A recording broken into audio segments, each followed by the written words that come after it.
पित्त के लिए बता देता हूं। पित्त के लिए वेटग्रास, एलोवेरा, लौकी का जूस, और पित्त के साथ यदि कफ और वात भी बढ़ा हुआ है तो लौकी का सूप ले लेना, वेजिटेबल सूप ले लेना। अंकुरित अविपत्तिकर चूर्ण, मुक्ता शुक्ति। अविपत्तिकर चूर्ण 100 ग्राम, मुक्ता शुक्ति 10 ग्राम मिला करके 2-2, 3-3 ग्राम सुबह शाम खा लेते हैं। अथवा काम दूधा, मुक्ता शुक्ति, मोती पिष्टी आधा ग्राम सौंफ के पानी या एलोवेरा के साथ दे देते हैं। पित्त बढ़ने पर वाटर थेरापी, मड थेरापी। पित्त बढ़ने पर वमन बहुत जरूरी है पित्त की वृद्धि के लिए, और जब हो गई हो और कफ की वृद्धि हो गई हो तो ये वमन, वोमिटिंग, वमन जो सुबह कुंजर क्रिया कराते हैं, कुंजर क्रिया कहते हैं। कुंजर कहते हैं हाथी को।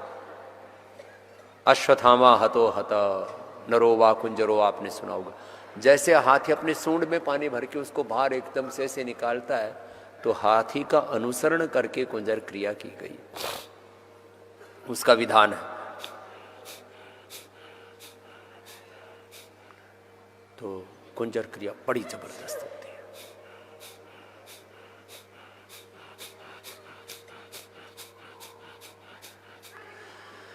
कुछ यहाँ आते हैं तो बोलते हैं जी सर्दी जुकाम हो गया, बुखार हो गया, तो 1-2 दिन का ट्रीटमेंट ही बाधित हो गया। सर्दी जुकाम हो गया तो आप लंग बस्ती लो, सर्दी जुकाम हो गया तो थोड़ा नस्से लो, स्टीम लो, सन थेरापी लो, धूप में बैठ के प्राणायाम करो, नस्से के बाद बैठो। और बुखार हो गया तो जरनाशक क्वाथ, जरनाशक वटी गिलोय, इंस्टेंट बेनिफिट होता है, बुखार तुरंत उतर जाता है, चिंता मत करो।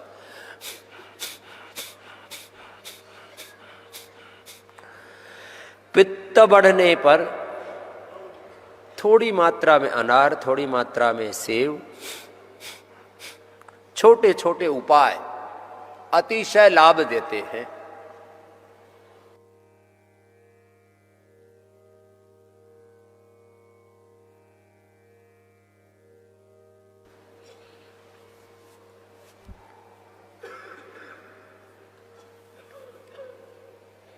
और मैंने आपसे कहा कफ ना भी बढ़ा हुआ हो तो भी ऋतु परिवर्तन के समय नस्य अवश्य करना।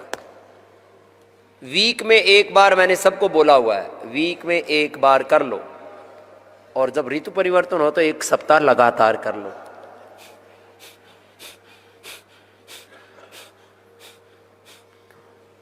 जैसे मैं सोच रहा था मुझे तो कफ नहीं है, मैंने सुबह ऐसे ही डाल लिया, तो अब ये पता लगा कि ये थोड़ा थोड़ा करके कफ जमा हो जाता है।